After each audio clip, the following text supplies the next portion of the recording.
श्रमिक भाइयों और बहनों, नमस्कार। श्रम साथी प्रशिक्षण में आपका हार्दिक स्वागत है। जनजातीय कार्य मंत्रालय द्वारा आप प्रवासी श्रमिकों के लिए मार्गदर्शिका श्रम साथी का निर्माण किया गया है। मंत्रालय ने प्रवासी श्रमिकों के जरूरतों पर किए गए शोध के आधार पर आपके हित को ध्यान में रखते हुए इस प्रशिक्षण को बनाया है।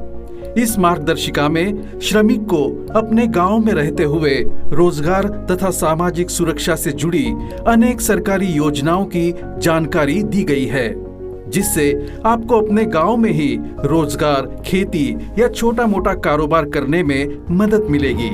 जो श्रमिक रोजगार के लिए शहरों में जाना चाहते हैं, उनके लिए भी ये प्रशिक्षण मार्गदर्शक बनेगा। इस मार्गदर्शिका में दिए गए सुझावों के द्वारा आपको शहरों में प्रवास के पहले की जानकारी, शहरों में रोजगार से जुड़े नियम और कानूनी जानकारी, सरकारी योजनाएं तथा स्वयं के अधिकार और जिम्मेदारियों से अवगत कराया जाएगा। इस प्रशिक्षण में आपको 18 खंडों में जानकारी मिलेगी। हमें पूरा विश्वास है कि ये प्रशिक्षण आप श्रमिकों के लिए जानकारी से संरक्षण प्रदान करने में मददगार होगा तथा इसके नियमित इस्तेमाल से हमारे श्रमिक सक्षम तथा आत्मनिर्भर होंगे। सक्षम श्रमिक, बलशाली भारत। जय हिंद, वंदे मातरम।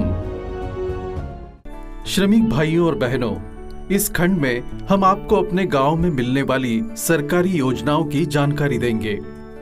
आप अपने गांव में रहते हुए काफी सरकारी योजनाओं का लाभ उठा सकते हैं, जिसके लिए आपको अपने पंचायत सेवक तथा सचिव, ग्राम सेवक अथवा निकट के जन सेवा केंद्र यानी CSC से ज्यादा जानकारी तथा पंजीयन के लिए संपर्क कर सकते हैं।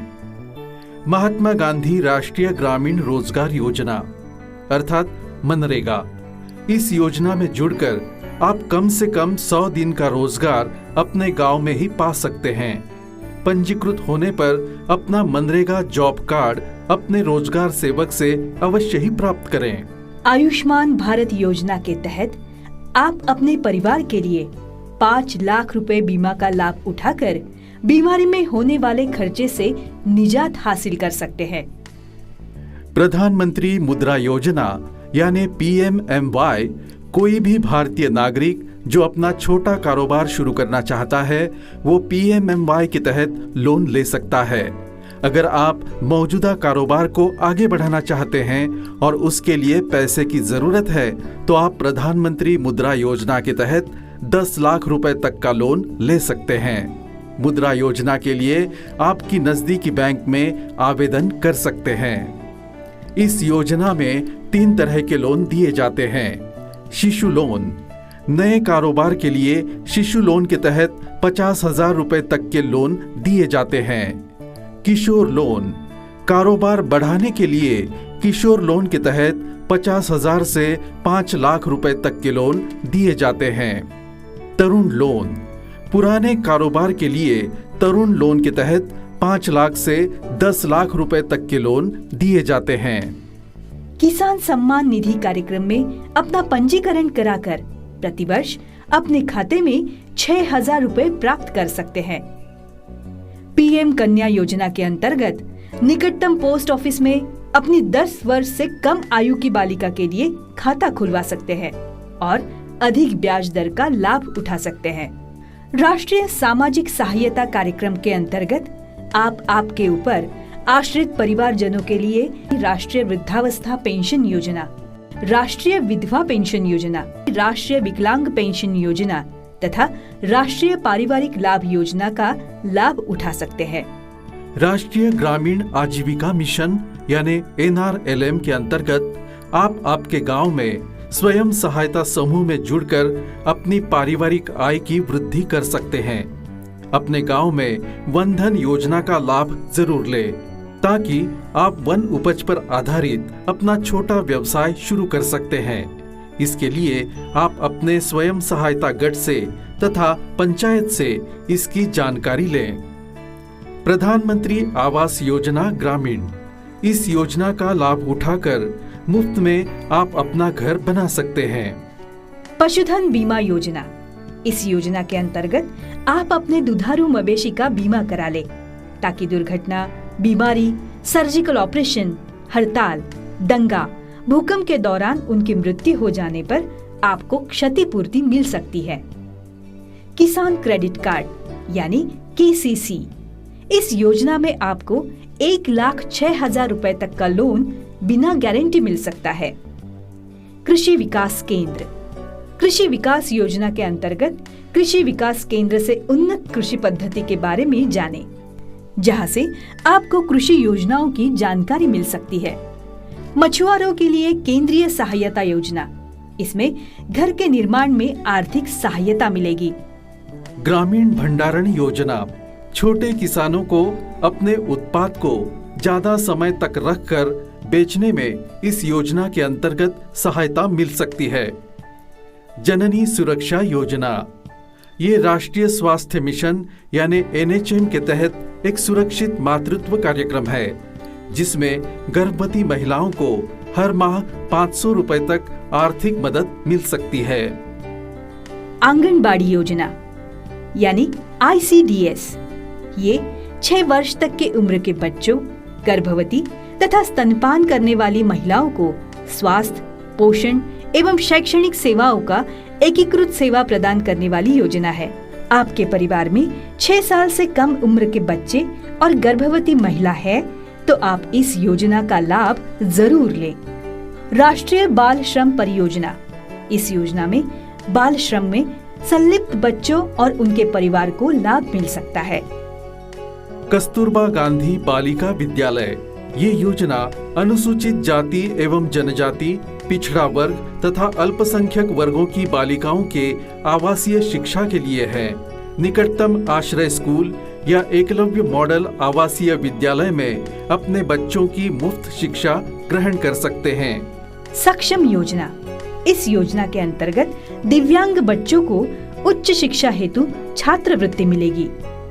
छात्रवृत्ति योजना, भारत सरकार द्वारा जनजातीय समुदाय के स्कूल जाने वाले हर बच्चे को छात्रवृत्ति प्रदान की जाती है। आप इसका लाभ उठा सकते हैं। सबला, महिला बाल विकास मंत्रालय द्वारा किशोरी सशक्तिकरण योजना, 11 से 18 वर्ष की बालिकाओं में पोषण, प्रशिक्षण एवं जागरूकता को बढ़ावा दिया जाता है। आप रोजगार के लिए शहर में जा रहे हैं तो इस विभाग में आपको प्रवास के दौरान ध्यान रखने की विशेष जानकारी मिलेगी। रोजगार प्रवास के दौरान आप इन दस्तावेजों को हमेशा आपके साथ ले जाएं। आपको ये कागजात जरूरी हो सकते हैं, जैसे कि रोजगार, स्वास्थ्य सेवा या अन्य सरकारी सेवाओं के लाभ लेने के लिए इनकी जरूरत पड़ सकती है। 1. Ration card, 2. आधार कार्ड, 3. Pan card, 4. श्रम संगठन द्वारा निर्गत कार्ड, अगर आप किसी श्रम संगठन से निबंधित है। 5. अगर आप वाहन चालक का काम करते हैं अथवा करना चाहते हैं तो ड्राइविंग लाइसेंस व्यावसायिक। 6.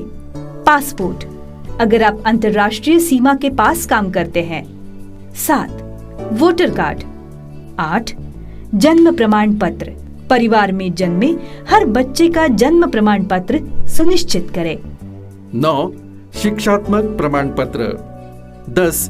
किसी प्रकार के प्रशिक्षण का प्रमाण पत्र, अगर प्रशिक्षण प्राप्त किया हो। 11.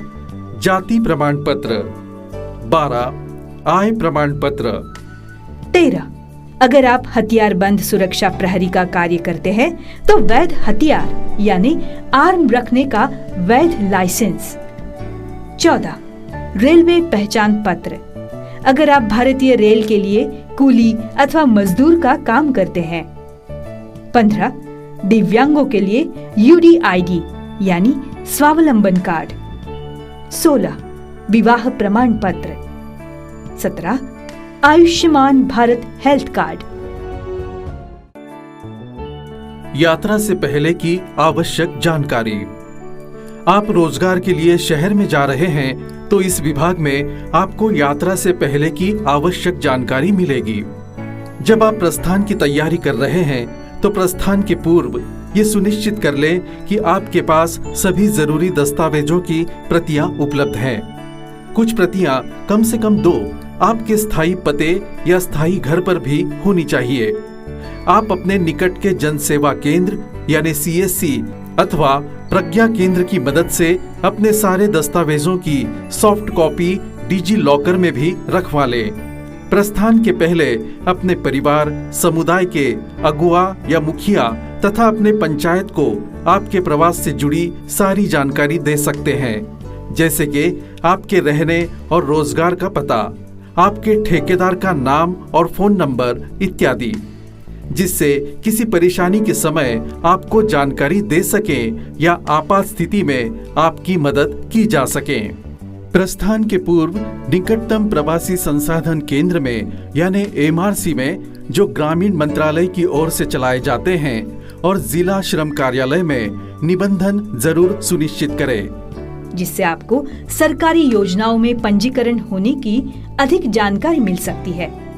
प्रस्थान पूर्व अपनी यात्रा के पूर्ण कार्यक्रम के बारे में अपने घर के लोगों को अवगत करें। अगर अपना टिकट खुद से खरीद रहे हैं तो उसे हमेशा काउंटर या किसी अधिकृत यात्रा प्रतिनिधि यानी एजेंट से ही खरीदें। प्रवास सरकारी बस या ट्रेन से ही करें, ताकि प्रवास में कोई भी दुर्घटना होने से आपको सरकारी मदद मिल सकती है, जो प्राइवेट एजेंसी से नहीं मिलेगी। यात्रा के समय अगर आप रेल, बस अथवा हवाई यात्रा कर रहे हैं तो अपने पास टिकट की प्रति अवश्य रखें। एक प्रति अपने स्थायी पते या स्थायी घर पर भी उपलब्ध करें। रेल अथवा हवाई यात्रा के समय सभी जरूरी नियमों का पालन करें, जिससे कि आपकी यात्रा सुगम तथा सुरक्षित हो। यात्रा के समय अपने सामान का विशेष ध्यान रखें। उन्हें अकेला कभी न छोड़ें। अगर आप बस से यात्रा कर रहे हैं तो बस के छत के ऊपर बैठकर कभी भी यात्रा न करें। अगर आपका स्वास्थ्य खराब है या आप शारीरिक तथा मानसिक तौर पर सहज महसूस नहीं कर रहे हैं तो यात्रा न करें। इससे आपको हानि हो सकती है।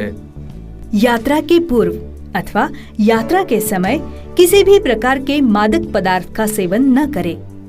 किसी भी व्यक्ति से कोई भी खाने अथवा पीने का सामान न ले।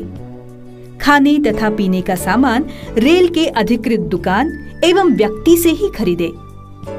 यात्रा करते समय अपने सहयोगी यात्रियों से अभद्र व्यवहार न करें। यात्रा के समय ध्यान रखने की बातें। अगर आपसे कोई अभद्र व्यवहार कर रहा है तो इसकी सूचना यात्रा के टिकट परीक्षक यानी TTE तथा रेलवे सुरक्षा बल यानी RPF को तुरंत करें। लड़कियां तथा महिलाएं जो समूह में यात्रा कर रही है, उनके साथ परिवार के लोग सुनिश्चित करेंगे कि सभी लड़कियां अथवा महिलाएं सकुशल अपने अंतिम गंतव्य तक पहुंच जाएं। अपने यात्रा टिकट अथवा बोर्डिंग पास को यात्रा के 6 महीने बाद तक सुरक्षित रखें। जरूरी पंजीकरण। श्रमिक होने के नाते कुछ जरूरी पंजीकरण कराने संबंधित जानकारी रखना जरूरी है। इस खंड में हम आपको श्रमिक पंजीकरण संबंधी महत्वपूर्ण जानकारी देने का प्रयास करेंगे। अगर आप निर्माण यानी बांधकाम क्षेत्र में काम करते हैं तो निर्माण मजदूर कल्याण बोर्ड में अपना पंजीकरण जरूर कराएं। इससे आपको बीमा, बच्चों की शिक्षा में मदद और पेंशन का लाभ होगा। अगर आप किसी भी अन्य क्षेत्र में काम करते हैं तो असंगठित मजदूर कल्याण बोर्ड में अपना पंजीकरण जरूर कराएं। सभी प्रवासी कामगार अपने जिला श्रम कार्यालय में अपना पंजीकरण अवश्य करवाएं। इससे उन्हें श्रम कार्यालय से उपलब्ध सरकारी योजनाओं का लाभ जैसे कि दुर्घटना बीमा मिल सकता है। अपने प्रवास के दौरान आप अपने पते और फोन नंबर की जानकारी अपने परिवार के लोगों को तथा अपने पंचायत को अवश्य दें। इसके अलावा अगर आप ठेकेदार द्वारा काम पर लगाए गए हैं तो अपने ठेकेदार का स्थायी, अस्थायी पता तथा फोन नंबर भी अपने परिवार और पंचायत के साथ साझा करें, ताकि किसी भी आपातकालीन स्थिति में आपसे संपर्क बनाया जा सके। अपने प्रवास स्थान पर अपने निकट के दीनदयाल उपाध्याय ग्रामीण विकास योजना केंद्र या प्रवासी संसाधन केंद्र यानी MRC में अपने आप को पंजीकृत करवाएं। इसके अलावा अपने प्रवासी शहर में अपने निकट के श्रम कार्यालय में जाकर अपने अधिकारों और सरकारी योजनाओं के बारे में जानकारी ले सकते हैं। अगर आप प्रवासी शहर में घरेलू कामगार के रूप में काम कर रहे हैं तो अपने ठेकेदार से आपके रोजगार से जुड़े जानकारियों को आपके निकट के पुलिस स्टेशन से साझा करने के लिए कहें। इस सूचना की एक प्रति अपने पास भी रखें। अगर आपके शहर में कोई श्रम संगठन काम करता है तो यदि संभव हो तो उसके साथ अपना पंजीयन करवा लें। इस खंड में कुछ विशेष सामाजिक सुरक्षा योजनाओं की जानकारी हम आपको देंगे, जिसका लाभ आप उठा सकते हैं। इन योजनाओं का लाभ उठाने के लिए अपने निकट के जनसेवा केंद्र यानी CSC में कार्यरत सामाजिक कर्मी से सहायता प्राप्त करें। वे आपको सही दस्तावेज होने पर योजनाओं का लाभ प्राप्त करने में आपकी मदद करेंगे। प्रधानमंत्री जनधन योजना के अंतर्गत बचत खाता यानी अकाउंट खोलें। 2 लाख का बीमा अपने बैंक अकाउंट के माध्यम से प्रधानमंत्री जीवन ज्योति बीमा के अंतर्गत खुलवाएं। आकस्मिक मृत्यु में 2 लाख तथा आंशिक अपंगता में 1 लाख का बीमा अपने बैंक के माध्यम से प्रधानमंत्री सुरक्षा बीमा योजना के अंतर्गत खुलवाएं। अपनी बेटी बेटियों का सुकन्या समृद्धि योजना अकाउंट खुलवाएं। केंद्र विक्टिम मुआवजा निधि के अंतर्गत मुआवजा। राज्य विधिक सेवा प्राधिकरण से आपको जरूरत पड़ने पर मुफ्त कानूनी सेवा मिल सकती है। हिंसा, एसिड हमले, बलात्कार, मानव तस्करी और अन्य प्रकार की हिंसक घटनाओं के शिकार महिलाओं को वित्तीय सहायता मिल सकती है। ये सहायता आप राज्य विधिक सेवा प्राधिकरण से प्राप्त कर सकते हैं। आयुष्मान भारत बीमा योजना के माध्यम से परिवार के सभी सदस्यों के लिए मुफ्त आरोग्य सेवा का लाभ लें। मातृत्व सहयोग योजना के अंतर्गत गर्भवती और शिशुओं को दूध पिलाने वाली महिलाओं को कुछ शर्तों के साथ मातृत्व लाभ पहुंचाए जाते हैं, जिनका उद्देश्य उनके स्वास्थ्य और पोषण की स्थिति में सुधार लाना है, ताकि उनके माहौल में सुधार किया जा सके और इसके लिए उन्हें नकद प्रोत्साहन राशि दी जा सके। इसे समन्वित बाल विकास सेवाओं की योजना मंच से लागू किया जा रहा है। अगर आप ऐसे प्रतिष्ठान में काम कर रहे हैं जहां 10 या उससे अधिक कर्मी हो तो अपने नियोक्ता से बात कर अपना पंजीयन कर्मचारी राज्य बीमा निगम यानी ESIC में जरूर कराएं। खंड 6 कामगारों के अधिकार तथा पात्रता। इस खंड में हम श्रमिकों के अधिकारों की जानकारी देंगे। आप अपने रोजगार, ठेका या कार्य की नियम तथा शर्तें अपने ठेकेदार या मालिक से लिखित में प्राप्त कर सकते हैं। ऐसे लिखित करार में आपकी जिम्मेदारी तथा आपके अधिकार भी वर्णित होंगे। ये आपका अधिकार है जो आप अपने मालिक से मांग सकते हैं। ऐसा करने से आप और आपका नियोक्ता दोनों के लिए काम के नियमों को लेके आसानी हो सकती है। सरकारी संस्थाओं के द्वारा असंगठित श्रमिकों के लिए अनेक सेवाएं चलाई गई हैं। कामगार प्रतिकर अधिनियम 1923 के तहत वर्णन किया है। अपने काम को सुरक्षित, कुशलता और प्रभावी रूप से करने के लिए अपने नियोक्ता से सही उपकरणों और औजारों की मांग करें। व्यावसायिक सुरक्षा उपायों जैसे उच्च दृश्यता पोशाक, हेलमेट, चश्मा, दस्ताने, गमबूट, मास्क, कान के प्लग आदि का प्रयोग अपने काम की जरूरत को ध्यान में रखते हुए हमेशा करें।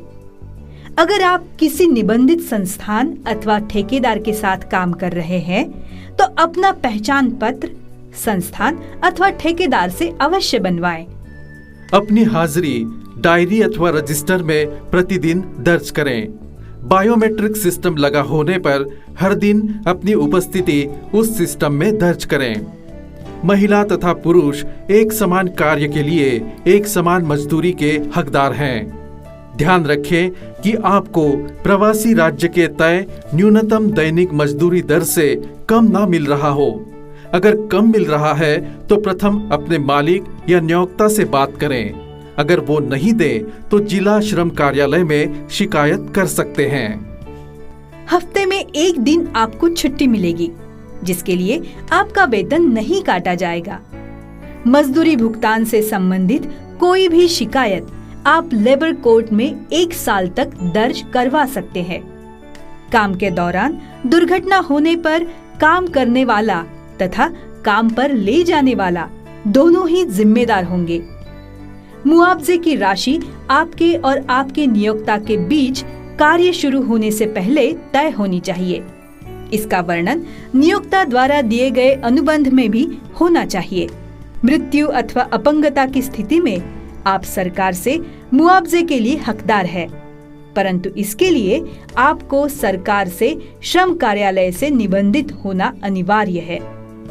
परिवार के किसी सदस्य की या सहयोगी की कार्य करते समय दुर्घटना या मृत्यु होने पर इसकी सूचना निकट के पुलिस स्टेशन में देना अनिवार्य है।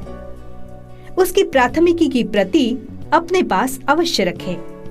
याद रखें, 14 वर्ष से कम उम्र के बच्चों को काम पर रखना या पैसों के लिए बच्चों से काम करवाना एक कानूनन अपराध है, जिसके लिए कम से कम 3 माह की सजा और 10,000 रुपए तक का जुर्माना या दोनों भी हो सकता है। खंड 7। ये खंड आपकी वित्तीय साक्षरता बढ़ाने में मदद करेगा। अपने बैंक अकाउंट का UPI ID बैंक से जरूर लें। इस आईडी से आप अपने काम का मुआवजा सीधे किसी के मोबाइल से अपने बैंक अकाउंट में ले सकते हैं। इसके लिए आपको किसी भी ऐप या मोबाइल की जरूरत नहीं है। इस UPI ID को अपनी डायरी या कागज पर लिख कर रखें और मुआवजा लेते समय दिखाएं। याद रखिए, काम का पैसा हमेशा अपने बैंक अकाउंट में ही ले। इससे आपकी बैंक में क्रेडिट बढ़ेगी, जिससे आपको लोन लेने में आसानी होगी। हर महीने की शुरुआत में अपने होने वाले आय तथा व्यय की योजना बना ले तथा इस योजना का पालन करने की हर संभव कोशिश करें। पहले संचय करने की आदत डालें, फिर खर्च करें। अपना संचय 2 भागों में करें। 1. छोटे निवेश के लिए, जैसे अटल पेंशन योजना, सुकन्या समृद्धि योजना। 2. आपातकाल के लिए संचय। अगर आप रुपए घर भी भेजते हैं तो उसे भी संचय का ही भाग माने। उधार में पैसा तभी ले जब अति आवश्यक हो। अगर उधार की स्थिति उत्पन्न हो जाए तो निजी ऋणदाता के पास जाने से पहले आपके दोस्तों से तथा रिश्तेदारों से पूछ ले। अगर हो सके तो पास के स्वयंसेवी संस्था को आपके समुदाय में स्वयं सहायता समूह शुरू करने को कहें, जिससे समुदाय में ही ऋण की उपलब्धता हो जाए। इससे ऋण के नए स्रोत खुलेंगे। अपने घर में बहुत ज्यादा या जरूरत से ज्यादा नगद न रखें।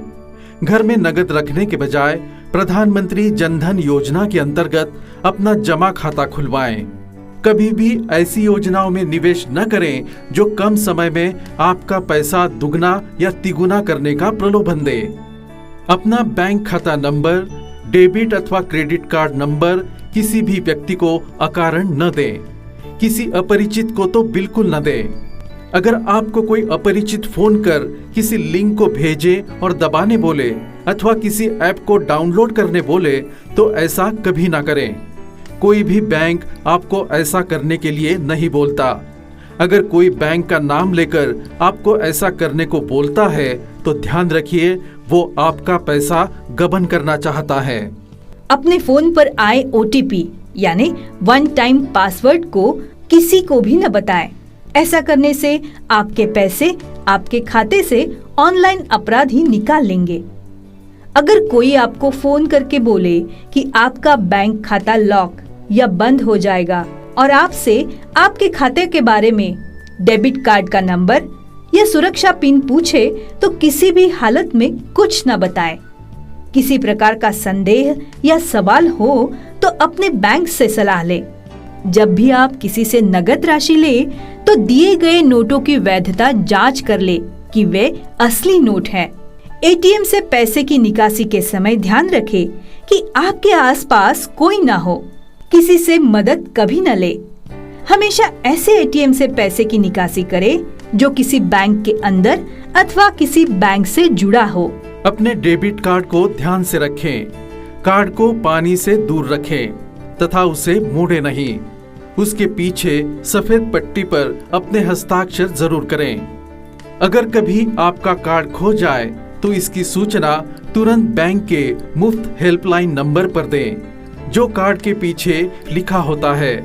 ये नंबर आपके फोन पर मौजूद होना चाहिए। खंड 8।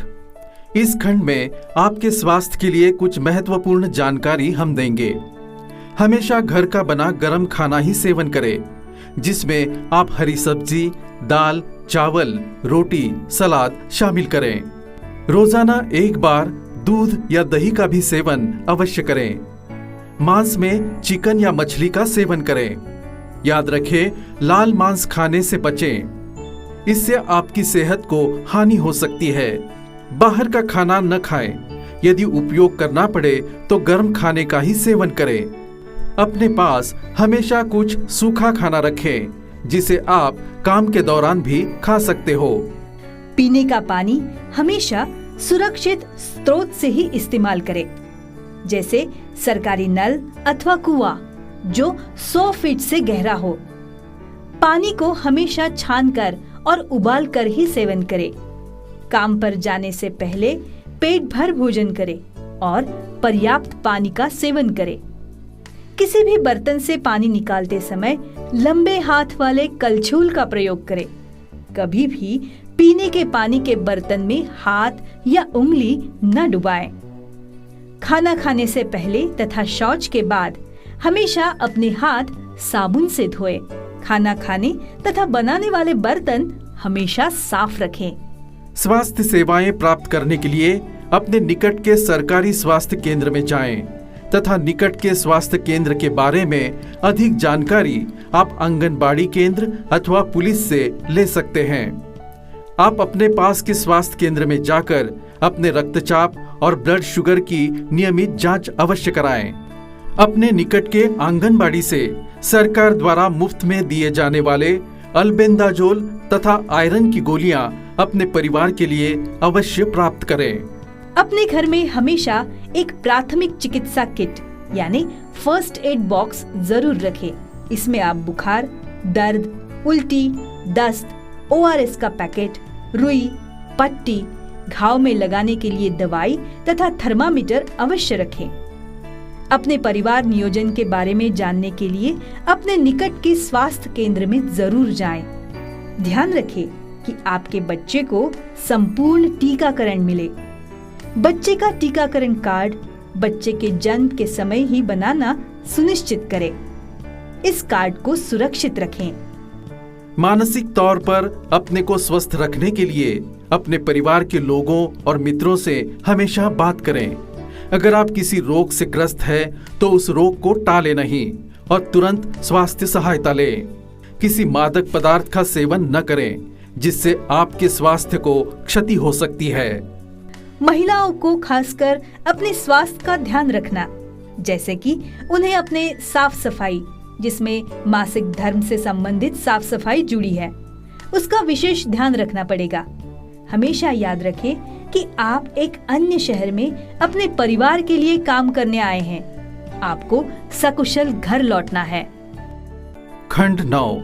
लैंगिक तथा यौन उत्पीड़न से रोकथाम।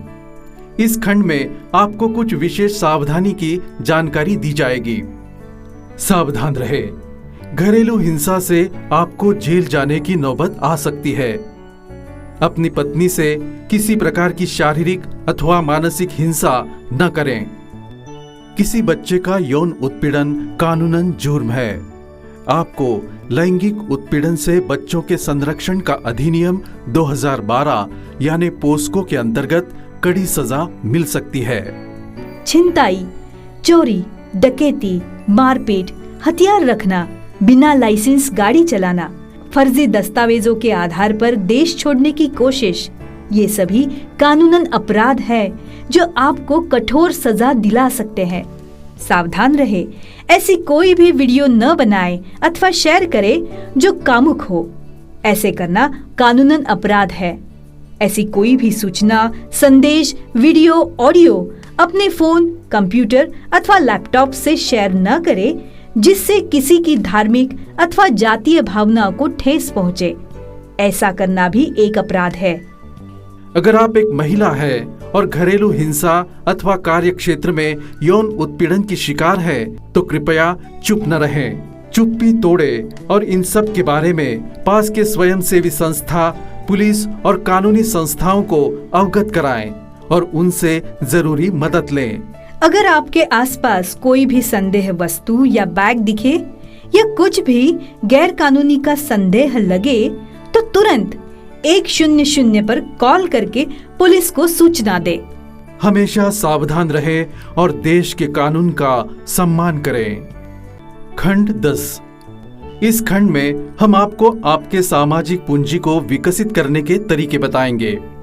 प्रवास के दौरान जिस जगह पर आप ठहरे हो वहां की परिस्थितियों के बारे में जानें, जो हर रोज लोगों के जीवन को प्रभावित करते हैं, जैसे कि पानी, बिजली तथा रोजगार के अवसर। आप जैसे आए हुए अन्य श्रमिक, उनकी संस्कृति और रीति रिवाज भी जान लें। सिर्फ अपने ही गुट में न रहें और श्रमिकों के साथ भी मिले और उन्हें जानें। अपने आप को प्रजातांत्रिक तरीकों से संगठित करें और परिस्थितियों और चुनौतियों को कारगर तरीके से हल करने की कोशिश करें। किसी भी आपातकाल या आपदा के समय साथ में मिलकर उसका मुकाबला करें। अपने निकट के स्वयंसेवी संस्था की मदद से महिलाओं और पुरुषों का स्वयं सहायता समूह बनवाएं, जिससे कि समाज में सहयोग और सहभागिता बढ़े। स्वयं सहायता समूह के द्वारा महिलाएं अपना खुद का व्यवसाय कर सकती है, जो परिवार को आर्थिक तौर पर मजबूत बनाएगा तथा समूह से जरूरत पड़ने पर ऋण भी लिया जा सकता है। दिशा फाउंडेशन और उन जैसी सामाजिक संस्थाओं से द्वारा संचालित प्रवास संसाधन केंद्र से जुड़े रहें, जिससे आपको नियमित सहायता मिलती रहेगी। आपकी सहायता के लिए ये कुछ हेल्पलाइन नंबर्स दिए गए हैं। जरूरत पड़ने पर इस हेल्पलाइन नंबर पर कॉल करें और मदद प्राप्त करें। प्रवासी श्रमिकों के लिए राष्ट्रीय helpline number 726-390-7799। Disha foundation child line helpline number, बच्चों के गुमशुदा होने पर तथा उन्हें जबरदस्ती बाल मजदूर बनाया हो तो उसके शिकायत के लिए 1098 और महिलाओं के लिए हेल्पलाइन नंबर है 1091 और 1291। Police helpline number 100। सार्थक युवा लोगों के लिए करियर मार्गदर्शन और परामर्श 96-280-52-777 और 96-280-19278। नशा मुक्ति के लिए हेल्पलाइन 96-280-19279। नवज्योति व्यसन हेल्पलाइन 7510-490। शरण ड्रग ड्रॉप हेल्पलाइन सेंटर 296-4637। राष्ट्रीय मानवाधिकार आयोग 011-233-85368 और 9810298900। खंड 11। इस खंड में हम आपको अनेकों कौशल विकास के अवसरों के बारे में बताएंगे। आपका हुनर ही आपकी प्रगति का आधार है।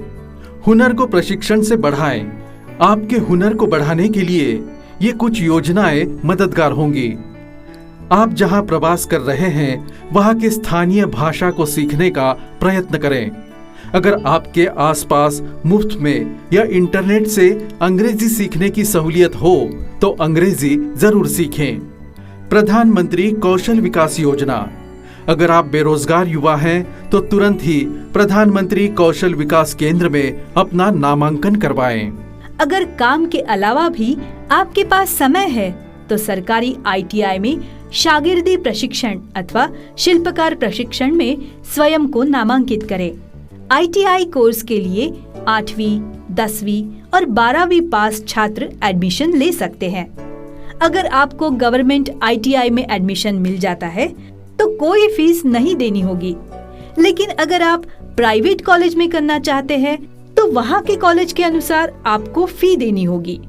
अगर आप गांव में रहते हैं और आपकी उम्र 15 से 35 साल है तो आप मुफ्त में प्रधानमंत्री कौशल विकास योजना और दीनदयाल उपाध्याय ग्रामीण विकास योजना के अंतर्गत कौशल विकास का प्रशिक्षण प्राप्त कर सकते हैं। अगर आप अपंग हैं तो सरकारी ITI से आप निःशुल्क प्रशिक्षण प्राप्त कर सकते हैं, जिसके लिए आपको सहायता राशि भी सरकार देगी।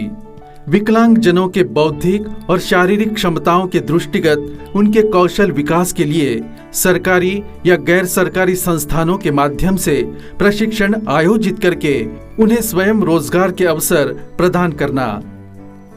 सीखो और कमाओ योजना, हरित कौशल विकास योजना यानी green skill development program, Deendayal Antyodaya Yojana, सीखो और कमाओ योजना, अल्पसंख्यक वर्गों के कामगारों के लिए योजना, नई रोशनी योजना, अल्पसंख्यक महिलाओं में नेतृत्व विकास हेतु, समर्थ योजना, कपड़ा उद्योग में प्रशिक्षण हेतु, सेवा क्षेत्र में काम करने वालों के लिए प्रशिक्षण, हुनर से रोजगार कर, जनजातीय युवाओं के लिए व्यवसाय प्रशिक्षण, खाद्य प्रसंस्करण में प्रशिक्षण, central institute of plastic engineering एवं टेक्नोलॉजी, राष्ट्रीय मुफ्त विद्यालय शिक्षा संस्थान उन कामगारों के लिए जो काम करते हुए अपनी शिक्षा को आगे बढ़ाना चाहते हैं।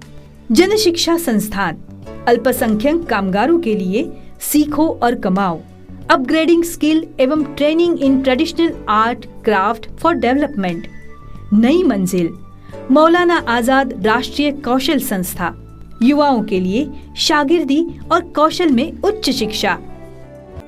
खंड 12। चलिए इस खंड में आपके काम की जगह पर ध्यान रखने की कुछ महत्वपूर्ण बातों की जानकारी लेते हैं। अपने काम की जगह पर हमेशा हंसमुख रहें, सभी को विनम्रता से अभिवादन करें, हमेशा काम पर समय से जाएं। अगर देरी हो रही है तो अपने नियोक्ता या ठेकेदार को फोन करके जानकारी दें। अगर आप सेवा क्षेत्र में हैं तो अपने सेवा साधक अथवा ग्राहक से विनम्रता से व्यवहार करें। अगर आप खाद्य उद्योग में हैं तो अपने नियोक्ता से आपको खाद्य प्रबंधन में प्रशिक्षण देने का आग्रह करें। अगर आप खाद्य सामग्री लेकर काम कर रहे हैं तो व्यक्तिगत साफ सफाई का पूर्ण ध्यान रखें। अगर आप वाहन चालक के तौर पर काम कर रहे हैं तो ट्रैफिक नियमों का पालन करें। कभी भी तय गति सीमा के ऊपर वाहन न चलाएं। अगर आप घरेलू कामगार हैं तो किचन और घर में उपयोग होने वाले उपकरणों के बारे में प्रशिक्षण जरूर लें। गृहस्वामी से बिना पूछे कोई भी उपकरण का प्रयोग न करें। अगर आप निर्माण क्षेत्र में काम कर रहे हैं तो हमेशा अपने आसपास के परिवेश का ध्यान रखें। हमेशा सावधान और सचेत रहें। अगर आप ऐसी जगह काम करते हैं जहां ज्वलनशील पदार्थ रखे हों तो ध्यान रखें कि आपके या आपके साथ काम करने वाले किसी व्यक्ति के पास ऐसी वस्तु न हो जिससे आग लगने का खतरा हो। अगर आप अस्पताल या स्वास्थ्य उद्योग में काम करते हैं तो अपने कार्य की हर पहलू पर प्रशिक्षण अवश्य प्राप्त करें, जिससे कि आपकी और दूसरों की जान सुरक्षित रहे। अगर आप किसी विद्यालय में कार्यरत हैं तो किसी भी बच्चे को न छुएं, बच्चों से दूर से बात करें। अगर आप बस में सहायक का काम करते हैं और आपको बच्चों को चढ़ाने या उतारने की जरूरत पड़ती है तो उन्हें इस तरह चढ़ाएं अथवा उतारें कि कभी भी उनके शरीर के निजी जगहों को आप न छुएं। अपने विद्यालय के प्रधान अध्यापक से आपको बाल सुरक्षा तथा संरक्षण के बारे में प्रशिक्षण देने को कहें। किसी भी कार्य को करने से पहले उस कार्य की मार्गदर्शिका ठीक से पढ़कर समझ ले। उदाहरण के तौर पर किसी मशीन को चलाने से पहले उस मशीन के परिचालन के विधि को अच्छी तरह से समझ ले। अगर किसी मशीन उपकरण अथवा साधन को मरम्मत की आवश्यकता है तो उसे टाले नहीं और तुरंत अपने पर्यवेक्षक यानी सुपरवाइजर को सूचित करे। कभी भी खराब, दोषपूर्ण मशीन, उपकरण या साधन का प्रयोग न करें, ये जानलेवा हो सकता है। अगर आप ऐसे किसी उद्योग में काम करते हैं जहां जहरीली गैस का खतरा है, वहां बिना मास्क तथा सांस लेने के उपकरण के बिना काम नहीं करे, ये जानलेवा हो सकता है। खंड 13। इस खंड में हम अंतर्राज्यीय प्रवासी मजदूर कानून 1979 के बारे में जानकारी देंगे। अगर आप दूसरे राज्य में रोजगार के लिए जा रहे हैं तो इसे अवश्य पढ़ें। ये कानून मजदूरों के अधिकारों की रक्षा के लिए ही बनाया गया है। इस अधिनियम के अंतर्गत रोजगार और सेवा की शर्तों का विनिमयन समाविष्ट है। ये कानून किसे लागू है? उस निर्माण व्यवस्था को जिसमें 5 या उससे अधिक अंतर्राज्यीय प्रवासी कामगार कार्यरत है, उस ठेकेदार को जिसके अंतर्गत 5 या अधिक अंतर्राज्यीय प्रवासी कामगार कार्यरत है। मजदूर भाइयों और बहनों, इस अधिनियम के अंतर्गत आपको ये सुविधाएं और लाभ मिलने चाहिए। नियमित रूप से सुनिश्चित मजदूरी का भुगतान, नियमित रोजगार अवधि, हफ्ते में 1 दिन की छुट्टी, स्त्री हो या पुरुष, उन्हें समान कार्य के लिए समान वेतन का अधिकार, रोजगार अवधि के दौरान उपयुक्त आवासीय सुविधा, निर्धारित और मुफ्त चिकित्सा सुविधा और काम की जगह पहनने जाने वाले सुरक्षा के साधन। अगर आप ठेकेदार हैं तो याद रखिए, ठेकेदार के पास सरकारी लाइसेंस होना जरूरी है। दोनों राज्यों के सरकारी निर्दिष्ट पदाधिकारियों को कामगार की पूरी जानकारी देना ठेकेदार का फर्ज है। कामगार का पासबुक उसका परिचय पत्र होगा। उसमें उसका नाम, काम का स्थान, पता और रोजगार या मजदूरी का कालावधि लिखना ठेकेदार को अनिवार्य है।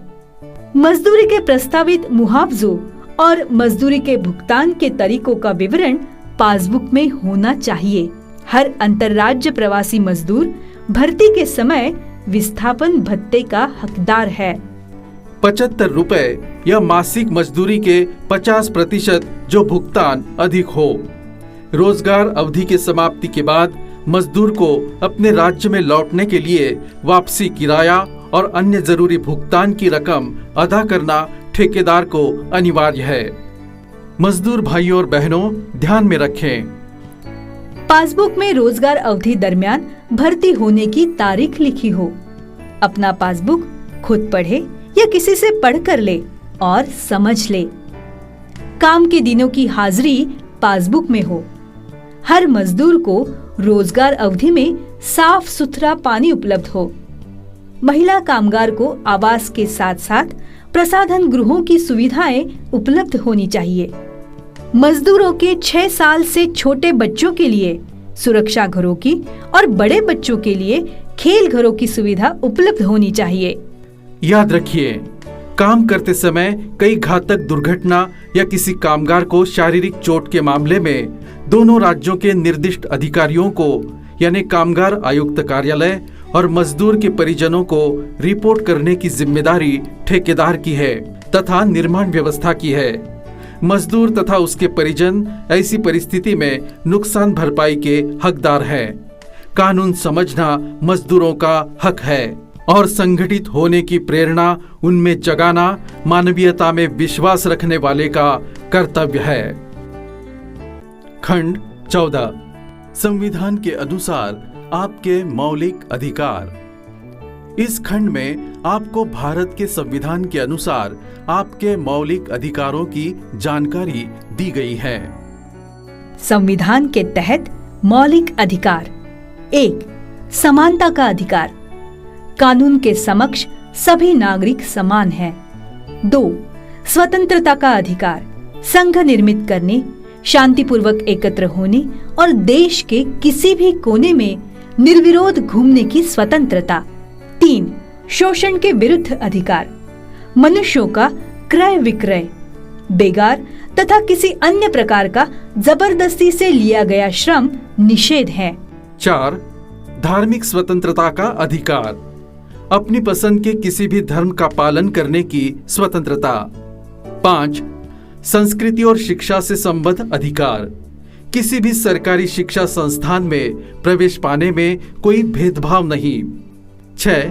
संवैधानिक उपचारों का अधिकार। इनमें से किसी भी अधिकार का उल्लंघन करने पर हम भारत के सर्वोच्च न्यायालय या भारत के किसी भी राज्य के उच्च न्यायालय में अपील कर सकते हैं। खंड 15। इस खंड में अनुसूचित जनजाति और अन्य परंपरागत वन निवासी वन अधिकारों की मान्यता अधिनियम 2006 की जानकारी देंगे। सामुदायिक अधिकार जैसे कि वन संसाधनों पर नियंत्रण, जिसमें स्वामित्व के अधिकार के साथ गौण वनोपज के संग्रह, उपयोग और निपटान का अधिकार शामिल है। सामुदायिक वन संसाधनों, मछली पकड़ने एवं अन्य जल निकायों के संबंधित उत्पाद, चरागाह का अधिकार, विशेष रूप से कमजोर आदिवासी समूहों के लिए आवास अधिकार, घुमंतु एवं चरवाहों समुदायों को पारंपरिक मौसमी संसाधन के पहुंच के अधिकार, बौद्धिक संपदा और पारंपरिक ज्ञान के लिए जैव विविधता और सामुदायिक अधिकारों तक पहुंच का अधिकार, वन में रहने वाले समुदायों द्वारा अन्य पारंपरिक और प्रथागत अधिकारों के उपभोग करने का अधिकार, सामुदायिक वन संसाधनों की सुरक्षा, पुनर्जनन, संरक्षण, प्रबंधन का अधिकार, विकास के अधिकार, दावेदारों का अधिकार, मुफ्त फॉर्म प्राप्त करने का अधिकार, स्वीकृति या पावती रसीद प्राप्त करने का अधिकार, सत्यापन की तारीख जानने का अधिकार, सत्यापन के दौरान मौजूद रहने का अधिकार, अपने दावे पर सत्यापन रिपोर्ट जानने का अधिकार, अपने दावों के किसी भी संशोधन या अस्वीकृति के बारे में जानने का अधिकार, व्यथित दावेदार संकल्प या निर्णय की तारीख से 60 दिनों के भीतर ग्राम सभा या एसडीएलसी के निर्णय के खिलाफ अगले उच्च अधिकार के लिए याचिका दायर कर सकता है। खंड 16। अनुसूचित जाति और अनुसूचित जनजाति अत्याचार निवारण अधिनियम 1989 अनुसूचित जाति और अनुसूचित जनजाति पर अत्याचारों से सुरक्षा देने के लिए अधिनियमित किया गया है। इस अधिनियम का उद्देश्य अनुसूचित जाति और अनुसूचित जनजाति के खिलाफ अन्य जातियों के व्यक्ति के द्वारा किए गए अपराधों को रोकना है। ये अपराधों की सुनवाई और पीड़ितों के राहत और पुनर्वास के लिए विशेष अदालतें भी प्रदान करता है। अनुसूचित जाति और अनुसूचित जनजाति यानी POA अधिनियम और नियमों की प्रमुख विशेषताएं। अधिनियम में गैर अनुसूचित जाति, अनुसूचित जनजाति के सदस्यों द्वारा किए गए अपराधों की एक सूची शामिल है। अनुसूचित जाति, अनुसूचित जनजाति के सदस्यों के खिलाफ अत्याचार माना जाता है। SC और ST के तहत अपराधियों के लिए जुर्माना के साथ साथ उच्च सजा अन्य कानूनों के तहत दंड की तुलना में कार्य करती है। यदि कोई अपराध बार बार किया जाता है तो उसे उच्च सजा दी जा सकती है। गंभीर अपराधों के लिए मृत्युदंड और संपत्ति को जब्त करने का प्रावधान। अत्याचार के कुछ अपराध किसी भी अखाद्य पदार्थ को पीने या खाने के लिए मजबूर करता है। मलत्याग, अपशिष्ट पदार्थ, शववाहन आदि से चोट, अपमान या झुंझलाहट पैदा करने के इरादे से कार्य करता है। ऐसा ही कोई कार्य करता है जो मानवीय गरिमा के लिए अपमानजनक है, जानबूझकर अपमान करता है या अनुसूचित जाति, अनुसूचित जनजाति के व्यक्ति को अपमानित करने के इरादे से धमकाता है।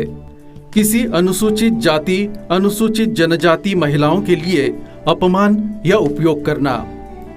अनुसूचित जाति या अनुसूचित जनजाति को उसके घर, गांव या अन्य निवास स्थान छोड़ने के लिए मजबूर करता है। फ्रेम और झूठे मुकदमे या आपराधिक या अनुसूचित जाति और अनुसूचित जनजाति के खिलाफ अन्य कानूनी कार्यवाही। उपरोक्त अपराध ऐसे कारावास के साथ दंडनीय है जो कम नहीं होंगे 6 महीने से अधिक, लेकिन 5 साल और जुर्माने के साथ बढ़ सकते हैं। वनवासियों और आदिवासियों पर अत्याचार, अधिसूचित आवंटित भूमि या खेती के गलत कब्जे। किसी अनुसूचित जाति और अनुसूचित जनजाति को उसकी भूमि या परिसर या उसके अधिकारों के आनंद के साथ हस्तक्षेप, किसी भी भूमि, परिसर, पानी या सिंचाई सुविधाओं या फसलों को नष्ट करने या उससे उपज को छीनने में गलत तरीके से दखल। मजदूर या बंधुआ मजदूर को भिखारी के रूप में या अन्य प्रकार से मजबूर करने के लिए। किसी सार्वजनिक स्थान या सामुदायिक संपत्ति संसाधनों को पारित करने के प्रथागत अधिकारों का इनकार या बाधा। इस खंड में आपको वैश्विक महामारी में अवसर, भारत सरकार की आपके लिए खास योजनाओं की जानकारी देंगे। अपने पंचायत सेवक, सचिव, ग्राम सेवक से मिलकर सरकारी योजनाओं के बारे में जानें तथा इन योजनाओं में पंजीकृत होकर इनका लाभ लें। बहुत सारी योजनाओं का लाभ आप ऑनलाइन प्राप्त कर सकते हैं। इन योजनाओं के बारे में जानने के लिए अपने पास के जन सेवा केंद्र यानी CSC अथवा प्रवास संसाधन केंद्र यानी MRC में जाएं। जन सेवा केंद्र में जो जरूरी दस्तावेज आपके पास नहीं है वो भी बनवा लें। अपने गांव के रोजगार सेवक से मिलकर मनरेगा योजनाओं में स्वयं को पंजीकृत करें और अपना जॉब कार्ड बनवा लें। गांव या गांव के पास ही काम के लिए रोजगार सेवक से निरंतर संपर्क में रहें। प्रधानमंत्री गरीब कल्याण योजना के अंतर्गत सभी गरीब परिवारों को सरकार सामाजिक सहायता दे रही है। इसके अलावा सरकार ने रोजगार योजना में दिहाड़ी 182 से 202 रुपए कर दी है। किसानों को अप्रैल के पहले हफ्ते में 2000 रुपए की पहली किश्त दे दी गई है। श्रमिक अपने PF अकाउंट से 75% या 3 महीने का वेतन दोनों में जो कम हो निकाल सकते हैं। 20,000 जनधन अकाउंट धारक महिलाओं को अप्रैल से 3 महीने तक हर महीने 500 रुपए दिए जाएंगे। उज्ज्वला योजना के लाभुकों को 3 महीने तक गैस सिलेंडर मुफ्त दिया जाएगा। बुजुर्ग, दिव्यांग, विधवाओं को 1,000 रुपए 2 किश्तों में दिए जाएंगे। BPL कार्ड धारकों को 5 किलो गेहूं या 5 किलो चावल ज्यादा मिलेंगे और 1 किलो दाल मिलेगी। काम के दौरान पंचसूत्र का ध्यान, कोरोना महामारी का समाधान। इस खंड में आपको कोरोना के समय में काम के दौरान ध्यान रखने की विशेष जानकारी देंगे। घर से बाहर निकलते समय और काम के दौरान मुंह और नाक को मास्क, गमछे या साफ कपड़े से ढक कर रखें। 2 लोगों के बीच 1 मीटर की दूरी रखें। गले मिलना, हाथ मिलाना वर्जित है। 20 सेकंड तक बार बार साबुन से हाथ धोएं। सार्वजनिक स्थानों पर न थूकें। अपनी आँख, नाक या मुंह को न छुएं। गर्म पानी पीते रहें। पौष्टिक आहार का सेवन करें। बुखार, सूखी खांसी, सांस की परेशानी जैसे लक्षण दिखने पर डॉक्टर से जांच कराएं।